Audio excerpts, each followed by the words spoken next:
오늘 우리가 함께 나눌 말씀은 창세기 3장 7절부터 15절 말씀입니다. 우리 한 절씩 같이 교독하겠습니다. 이에 그들의 눈이 밝아져 자기들이 벗은 줄을 알고 무화과 나무 잎을 엮어 치마로 삼았더라. 그들이 그날 바람이 불 때 동산에 거니시는 여호와 하나님의 소리를 듣고 아담과 그의 아내가 여호와 하나님의 낯을 피하여 동산 나무 사이에 숨은지라. 여호와 하나님이 아담을 부르시며 그에게 이르시되 내가 어디 있느냐? 이르되 내가 동산에서 하나님의 소리를 듣고 내가 벗었으므로 두려워하여 숨었나이다. 이르시되 누가 너의 벗었음을 내게 알렸느냐? 내가 내게 먹지 말라 명한 그 나무 열매를 내가 먹었느냐? 아담이 이르되 하나님이 주셔서 나와 함께 있게 하신 여자 그가 그 나무 열매를 내게 주므로 내가 먹었나이다. 여호와 하나님이 여자에게 이르시되 내가 어찌하여 이렇게 하였느냐? 여자가 이르되 뱀이 나를 꿰므로 내가 먹었나이다. 여호와 하나님이 뱀에게 이르시되 내가 이렇게 하였으니 내가 모든 가축과들의 모든 짐승보다 더욱 저주를 받아 배로 다니고 살아있는 동안 흙을 먹을지니라. 내가 너로 여자와 원수가 되게 하고 내 후손도 여자의 후손과 원수가 되게 하리니 여자의 후손은 내 머리를 상하게 할 것이요 너는 그의 발꿈치를 상하게 할 것이니라 하시고 아멘.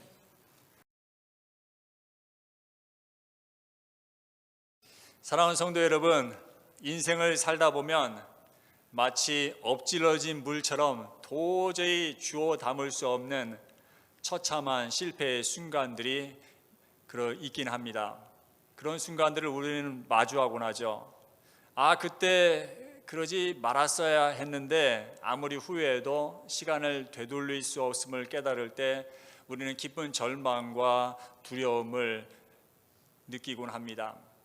그런데 여러분, 우리 개인의 실패보다 훨씬 더 끔찍한 전 인류의 운명을 뒤바꿔버린 돌이킬 수 없는 비극의 순간이 있었습니다. 사탄의 달콤한 유혹에 넘어가 선악과를 따먹은 아담과 하와, 그 따먹은 열매는 달콤했을지 모르지만 그 결과는 참혹했습니다. 죄가 들어온 직후 인간에게 나타난 첫 반응은 무엇이었습니까? 7절에 이에 그들의 눈이 밝아져 자기들이 벗은 줄을 알고 무화과 나무 잎을 엮어 치마로 삼았더라. 사탄은 약속을 했죠. 이걸 먹으면 너희 눈이 밝아져서 하나님같이 되는 거야. 정말 뱀의 말대로 눈이 밝아지긴 했습니다. 하지만 그들이 본 것은 하나님의 영광스러운 모습이 아니었어요. 죄로 인해 더러워진 자신들의 비참한 벌거벗음이었습니다. 죄를 짓기 전 아담과 하와 사이에는 그 어떤 장애물도 없었어요. 서로에게 투명했고 하나님 앞에서도 숨길 것이 하나도 없었습니다. 벌거벗었지만 부끄러우지 않았어요. 이것은 단순히 옷을 안 입었다는 뜻이 아닙니다. 서로를 향한, 그리고 하나님을 향한 완전한 신뢰와 완전한 사랑이 있었다는 뜻입니다. 그러나 죄가 들어오는 순간 그 아름다운 관계가 깨졌습니다. 난생 처음으로 수치심과 죄책감이 폭풍처럼 몰려왔어요. 내면의 거룩함이 사라지자 서로를 바라보는 것이 부끄러워졌고 하나님 앞에 서는 것이 두려워졌습니다. 그래서 그들이 한 행동이 뭐예요? 무화과 나무 잎을 엮어서 치마를 삼았더라. 자신의 수치를 가려보려는 인간의 처절한 몸부림이 시작이 된 것입니다. 그런데 여러분, 오늘날 우리 현대인들의 모습도 이와 똑같지 않습니까? 오늘도 수많은 사람들이 내면의 깊은 공허함과 죄책감, 그리고 들키고 싶지 않은 수치심을 가리기 위해 온갖 종류의 무화과 나무 잎을 만들어서 입고 있습니다. 어떤 사람들은 성공과 돈으로 자기를 가리려고 합니다. 나 이만큼 돈 벌었어. 나 괜찮은 사람이야. 어떤 사람은 학벌과 지식으로 자기를 포장하죠. 나 명문대 나왔어. 나 이대 출신이야. 나 똑똑해. 어떤 사람은 외모 가꾸기에 아주 필사적이죠. 어떤 사람은 종교적인 열심이나 선행으로 자기를 치장하려고 합니다. 하지만 여러분 기억하십시오. 무화과 나무 잎은 금방 말라버립니다. 시간이 조금만 지나면 바스락거리고요, 우수수 부서집니다. 인간이 만든 그 어떤 옷으로도 죄의 수치를 영원히 가릴 수는 없습니다. 시간이 지나면 또다시 벌거벗은 채 떨고 있는 자신의 모습을 발견하게 될 뿐입니다. 그래서 8절 말씀 보면 그들이 그날 바람이 불 때 동산에 거니시는 여호와 하나님의 소리를 듣고 하나님의 낯을 피하여 동산 나무 사이에 숨은지라. 죄를 짓기 전 하나님의 발자국 소리는 그들에게 기쁨이었어요. 하나님이 오시면 주님 오셨어요 하고 달려나가 주님 품에 안겼을 겁니다. 그러나 죄가 들어온 순간 가장 친밀했던 하나님이 가장 두려운 심판자로 변했습니다. 하나님의 발자국 소리는 공포 그 자체였어요. 야, 큰일 났다. 하나님이 지금 나를 죽이러 오시는가 보다. 한번 상상해 보세요. 어린아이가 집에서 놀다가 아버지가 가장 아끼는 비싼 도자기를 깼어요. 그때 현관문 열리는 소리가 들립니다. 평소라면 아빠 하고 뛰어나갈 아이가 어떻게 합니까? 방구석 커튼 뒤에 숨습니다. 심장은요 쿵쾅거리죠. 아버지가 싫어서가 아닙니다. 자기가 지은 죄가 아버지와의 관계를 가로막고 있기 때문입니다. 지금 나무 뒤에 숨어 벌벌 떨고 있는 아담의 모습이 딱 그렇습니다. 사랑하는 성도 여러분, 이것이 바로 우리 인간의 모습이지 않습니까? 하나님께 죄를 범한 인간은 근원적인 불안과 두려움을 가지고 삽니다. 단순히 먹고 사는 걱정이 아닙니다. 남들보다 뒤처지면 어떡하지? 도태에 대한 두려움. 내가 실패자인 게 들통나면 어떻게 하지? 거절에 대한 두려움. 그리고 내 인생이 아무 의미 없이 끝나는 건 아닐까? 허무와 죽음에 대한 공포를 가지고 삽니다. 그리고 죽음 이후의 심판과 지옥에 대한 공포를 가지고 삽니다. 씨는 없다, 죽으면 끝이다 라고 아무리 외쳐봐도 소용없습니다. 아무리 그렇게 외쳐도 하나님이 우리 마음에 심어두신 양심은 알고 있습니다. 한 번 죽는 것은 사람에게 정해진 것이요 그 후에는 심판이 있으리라. 내가 지은 죄에 대해 언젠가 반드시 대가를 치러야 한다는 이 서늘한 두려움이 우리 영혼 깊은 곳에 있습니다. 그래서 현대인들은 이 두려운 진실을 회피하기 위해 필사적으로 숨을 곳을 찾습니다. 첫째, 무신론 뒤에 숨어 심판 자체를 부정하려고 하죠. 두 번째로 나름대로의 도덕에 숨어 나 정도면 괜찮지 이렇게 스스로를 위로합니다. 세 번째로 종교적 허울 뒤에 숨어서 막연한 안도감을 찾으려 합니다. 마지막으로 그것도 안 되면 세상의 쾌락으로 영혼을 마취시켜가지고 양심의 소리를 잠재우려 합니다. 그러나 여러분 기억하십시오. 하나님 앞에서는 그 어디에도 숨을 곳이 없습니다. 하나님은 나무 뒤에 숨은 아담과 하와를 이미 다 보고 계셨어요. 우리의 은밀한 죄, 덮어두고 싶은 과거, 남들은 절대 모르는 비밀까지 하나님은 꿰뚫어 보고 계십니다. 도망친다고 해결될 일이 아닙니다. 그런데도 인간이 참 어리석죠. 고작 무화과 나무 잎으로 치마를 만들어 입고 나무 뒤에 숨으면 하나님이 모르실 거라 착각을 합니다. 그러나 9절 보세요. 여호와 하나님이 아담을 부르시며 그에게 이르시되 네가 어디 있느냐? 하나님은 전지전능하시죠. 하나님이 아담이 지금 어느 나무 뒤에 숨어 있는지, 방금 무슨 죄를 지었는지 몰라서 묻는 거 아니죠. 다 알고 계셨어요. 그런데 왜 물으셨을까요? 첫째, 아담에게 자신의 비참한 상태를 마주하게 하려는 것입니다. 아담아, 도대체 네가 있어야 할 자리가 어디냐? 내 품에 안에서 기뻐했던 네가 어쩌다 그 차가운 나무 그늘 뒤에 숨어 있느냐? 죄의 구렁텅이에 빠진 네 꼴이 지금 이게 뭐냐? 하나님은 아담이 스스로 자신의 무너진 모습을 깨닫기를 원하셨습니다. 둘째, 아담에게 회개할 기회를 주시기 위해서입니다. 아담아, 숨지 말고 내게 와서 사실대로 말해. 하나님, 제가 잘못했습니다. 제가 주님을 배신했습니다. 저를 용서해 주세요.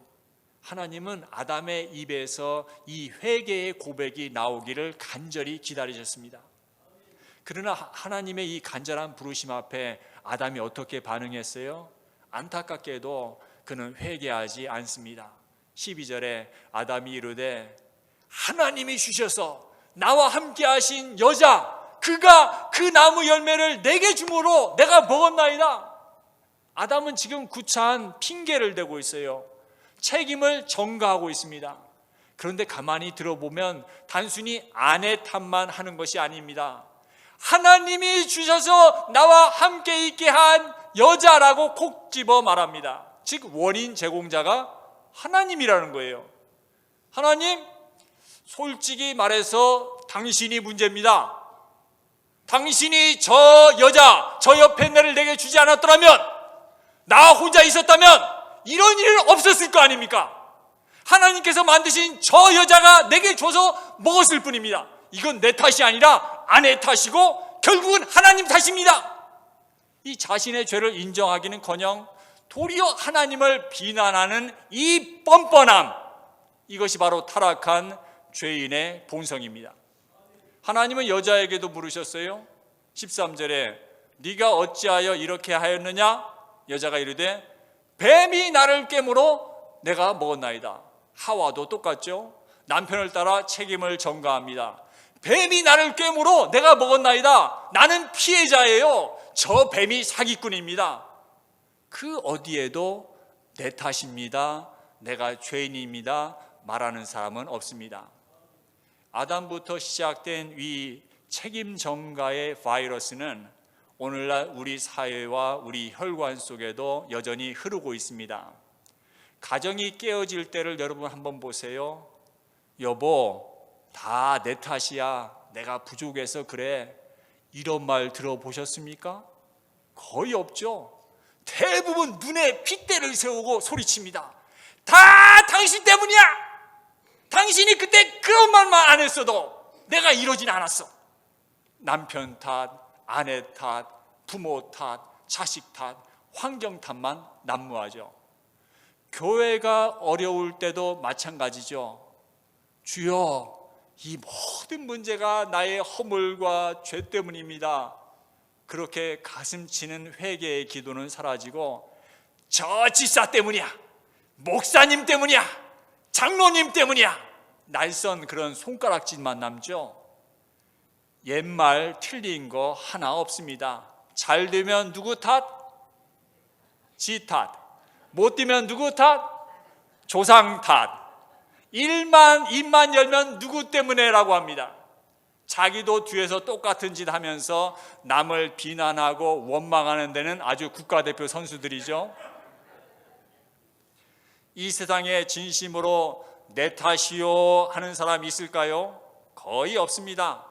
물론 가끔 그래 내가 잘못했어 라고 말하는 사람은 있습니다. 하지만 그 속내를 들여다보면 어떠세요?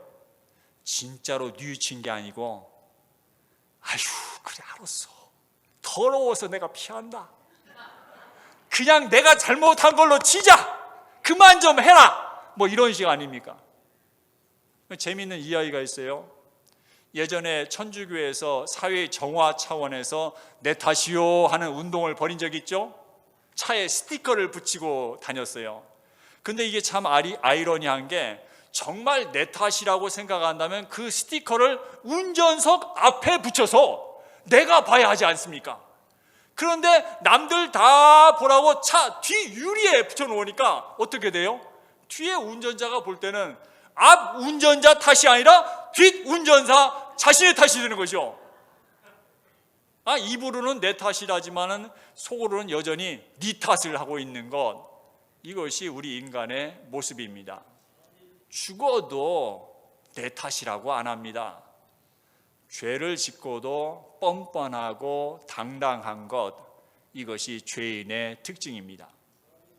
하지만 여러분 기억하십시오.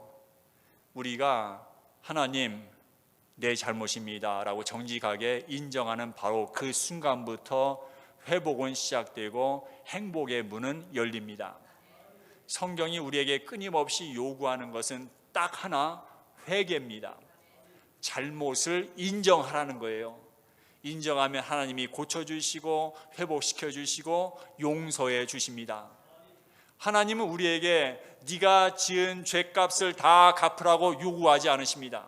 우리는 그럴 능력이 없어요. 죄의 싹슨 사망인데 우리가 어떻게 그것을 감당합니까?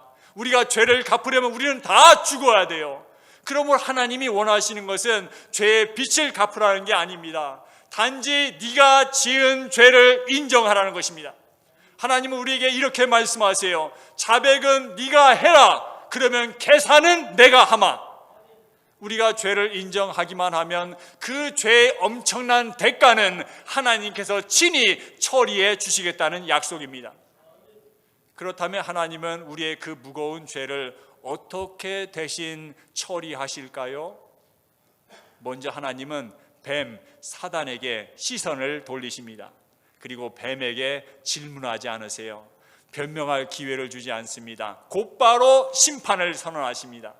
하나님은 우리 인간에게는 회개할 기회를 주시지만 사탄에게는 오직 심판만을 선고하셨습니다. 14절에 여호와 하나님이 뱀에게 이르시되 네가 이렇게 하였으니 네가 모든 가축과 들의 모든 짐승보다 더욱 저주를 받아 배로 다니고 살아있는 동안 흙을 먹을지니라. 하나님은 뱀에게 배로 다니라고 명하셨습니다. 많은 신학자들은 타락 이전에 뱀이 지금처럼 징그럽게 기어다니는 모습이 아니라 훨씬 아름답고 서서 다녔을 것이라고 추측합니다. 그런데 저주를 받아 땅바닥에 배를 깔고 기어다니게 되었습니다. 이것은 철저한 굴욕을 상징합니다. 오늘날에도 누군가의 강제로 흙바닥에 배를 깔고 엎드리게 하는 것은 가장 치욕적인 일 아닙니까? 땅바닥을 기는 뱀의 모습은 사탄이 영원히 비천한 존재로 추락했음을 보여주는 시각적인 증거입니다. 하나님은 뱀에게 또 무엇을 명령하셨어요? 네가 살아있는 동안 흙을 먹을지니라. 성경에서 흙을 핥는다 또는 먼지를 먹는다는 표현은 전쟁에서 패배한 적들이 승리자의 발 앞에 납작 엎드려 굴복하는 모습을 뜻합니다. 하나님은 지금 사탄의 면전에 대고 완전하고 영원한 패배를 선언하신 것입니다. 사탄아, 너 이긴 것 같지? 아담을 넘어뜨려서 네가 승리한 것 같지? 천만의 말씀이다. 너는 영원히 흙을 씹게 될 것이다. 너는 영원한 패배자가 될 것이다. 사단은 결국 패배의 쓴맛을 볼 것입니다. 어떻게 말입니까? 한 사람이 나타나 사탄의 머리통을 박살내 버림으로써 이 싸움은 끝이 날 것입니다. 15절에 내가 너로 여자와 원수가 되게 하고 내 후손도 여자의 후손과 원수가 되게 하리니 여자의 후손은 내 머리를 상하게 할 것이요 너는 그의 발꿈치를 상하게 할 것이니라. 신학자들은 이 구절을 원시복음, 즉 성경에 기록된 최초의 복음, 굿뉴스라고 부릅니다. 이 짧은 한 절 속에 인류 역사의 모든 전쟁과 그 최후의 결말이 다 담겨 있기 때문입니다. 하나님은 여기서 사탄을 향해 거룩한 전쟁을 선포하십니다. 내가 너로 여자와 원수가 되게 하고. 여러분, 하와가 뱀을 향해 갖게 된 이 적개심은 너무나 자연스럽고 당연한 반응이죠. 왜 그렇습니까? 철저하게 속았기 때문에 그렇습니다. 사기꾼에게 속아 전 재산을 날린 사람 상상해 보세요. 사기꾼이 처음 접근할 때는 어떻게 합니까? 세상 둘도 없는 친구처럼, 나를 부자로 만들어줄 은인처럼 다가옵니다. 그러나 사기를 당했다는 사실을 깨닫는 순간 그 믿었던 친구는 세상에서 가장 증오하는 원수가 됩니다. 믿었던 만큼 배신감은 크고요, 기대했던 만큼 분노는 깊어지는 법입니다. 하나님은 이 자연스러운 배신감과 후회를 사용하셨습니다. 하와가 다시는 사탄의 편에 서지 않고 하나님의 편으로 돌아설 수 있도록 그들 사이에 영원히 건널 수 없는 거룩한 38선 휴전선을 그어주신 겁니다. 사랑하는 성도 여러분, 이 원리가 오늘 저와 여러분에게도 똑같이 적용됩니다. 오늘날 구원받은 우리가 죄를 미워하고 사탄을 대적하는 것은 억지로 해야 하는 종교적 의무가 아닙니다. 그것은 거듭난 생명의 자연스러운 본능입니다. 과거에 우리는 어땠어요? 죄 짓는 것이 즐거웠죠. 세상의 유혹이 달콤했습니다. 사단이 속삭이는 거짓말이 내 인생을 행복하게 하게 해줄 것 같아서 그와 친구가 되었습니다. 그러나 예수 그리스도의 생명이 내 안에 들어오고 성령께서 내 눈을 열어주시는 순간 우리는 깨닫게 됩니다. 아, 내가 속았구나. 죄는 달콤한 것이 아니라 내 영혼을 죽이는 독이었구나. 세상 쾌락은 나를 행복하게 하는 것이 아니라 나를 파멸로 이끄는 사기꾼이었구나. 이 사실을 뼈저리게 깨닫는 순간 우리 안에는 사단과 죄를 향한 거룩한 적개심이 불타오르게 됩니다. 하와가 뱀에게 속았음을 깨닫고 그를 미워하게 된 것처럼 성령님은 우리로 하여금 죄의 실체를 보게 하시고 죄를 미워하게 만드십니다. 이제 우리는 하나님을 신뢰하고 사탄을 의심합니다. 우리는 하나님을 사랑하고 죄를 미워합니다. 이것이 바로 내가 거듭났다는 확실한 증거입니다. 하나님은 지금 사탄에게 이렇게 말씀하고 계시는 겁니다. 사탄, 잘 들어라.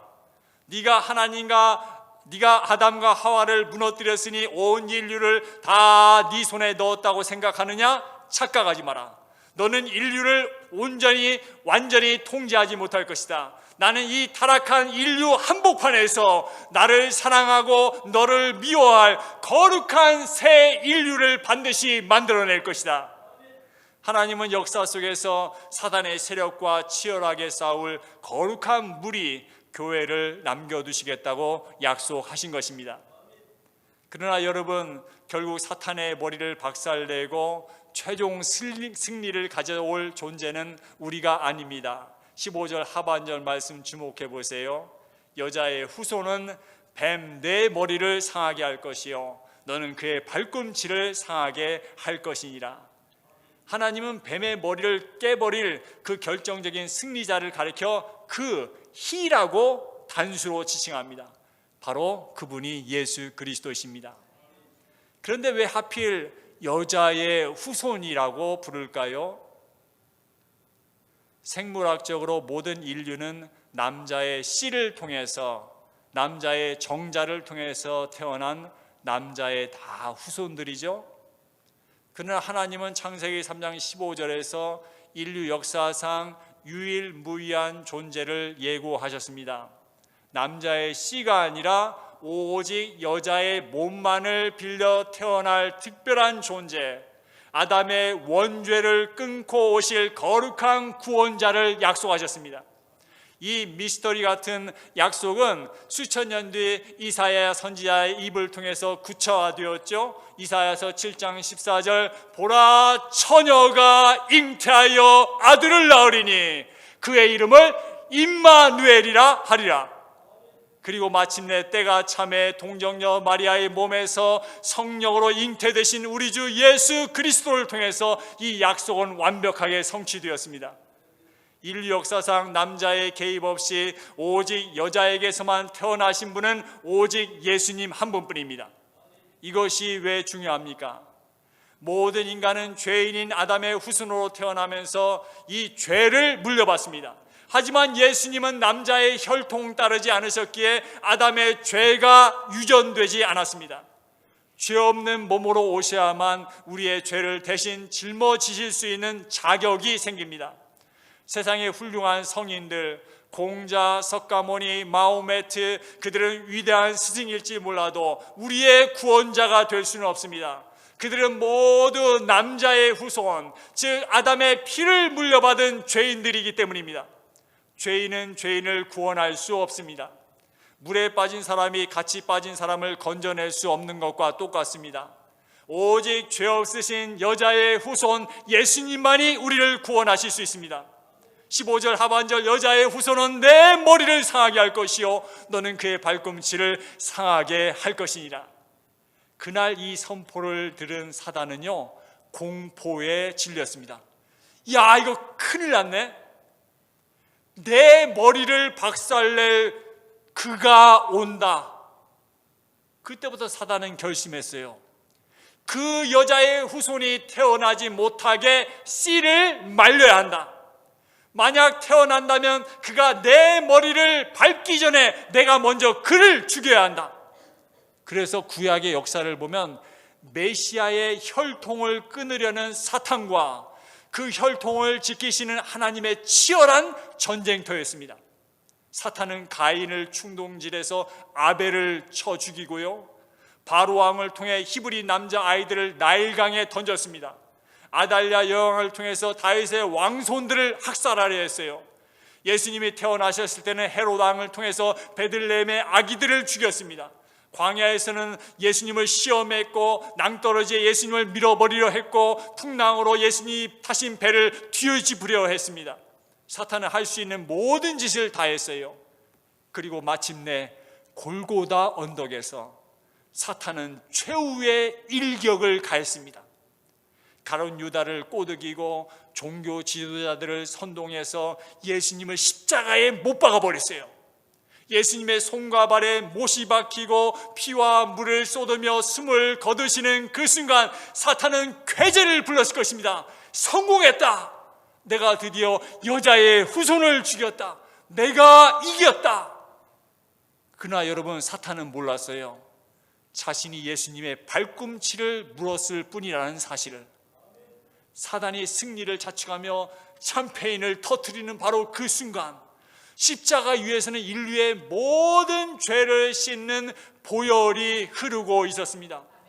예수님이 십자가에서 우리의 과거, 현재, 미래의 모든 죄값을 다 치르셨습니다. 예수님께서 다 이루었다 외치시는 순간 죄와 사망의 권세를 쥐고 있던 사단의 머리통은 산산조각이 났습니다.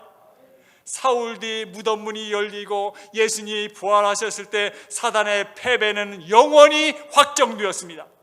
사망의 독침은 뽑혔고요, 지옥의 권세는 무너졌습니다. 이제 누구든지 이 예수님 믿으면 어떻게 돼요? 사단의 손아귀에서 빠져나오게 됩니다. 운명과 팔자가 영원히 바뀌게 됩니다.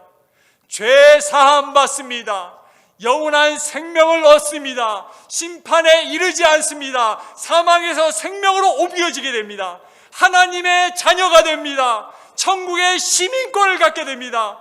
내 안에 성령이 영원히 내주하시고 인도하시고 역사하게 됩니다. 마귀의 권세를 깨뜨릴 권세를 갖게 됩니다. 이 땅에 있는 동안 나는 복음을 가지고 다른 사람들을 살리고 그들의 운명과 팔자를 바꿔주는 복의 통로가 됩니다. 하지만 끝까지 예수님을 거부하고 사탄의 편에 서 있는 자들의 운명은 어떻게 됩니까? 사탄이 심판을 피할 수 없다면 그 통치 아래에 있는 백성 또한 결코 심판을 피할 수 없습니다. 사탄은 이미 침몰하는 배의 선장입니다. 회개하지 않고 그 배에 남아있는 모든 죄인은 선장 사탄의 운명을 그대로 따라가게 될 것입니다. 그러므로 지금이 탈출할 절호의 기회입니다. 오늘 이 자리에 혹시 아직도 세상 즐거움에 취해서 혹은 사탄이 주는 거짓 평안에 속아 예수님을 영접하지 못한 분이 계십니까? 사탄의 머리는 이미 박살났습니다. 그의 권세는 끝났습니다. 패배한 왕을 따르지 마십시오. 회개하십시오. 지금 십자가 앞으로 나오십시오. 이미 승리하신 예수 그리스도의 손을 믿음으로 잡으십시오. 그리해서 심판의 날에 멸망의 자리가 아닌 영광의 자리, 승리의 자리에 함께 설 수 있기를 바랍니다. 이미 예수님을 구주로 영접하고 믿음의 길을 걷고 계신 성도 여러분, 지금 우리가 사는 이 시대는 사탄이 머리가 깨진 채 꼬리를 파닥거리며 최후의 발악을 하는 기간입니다. 지금 여러분이 겪는 고난, 여러분을 괴롭히는 유혹들, 그것은 머리 깨진 사단의 마지막 몸부림일 뿐입니다. 여러분 두려워하지 마십시오. 놈은 쉬쉬 소리내며 우리를 위협할 수는 있어도 결코 하나님의 자녀인 여러분을 삼킬 수는 없습니다. 예수 그리스도께서 이미 그 독침을 뽑으셨고 그 머리를 박살내셨기 때문입니다. 로마서 16장 20절의 말씀을 굳게 붙드십시오. 평강의 하나님께서 속히 사탄을 너희 발 아래에서 상하게 하시리라. 이 약속을 붙들고 죄악된 세상 속에서 여자의 후손 예수 그리스도의 이름으로 날마다 승리하는 저와 여러분 모두가 되시기를 주님의 이름으로 축원합니다.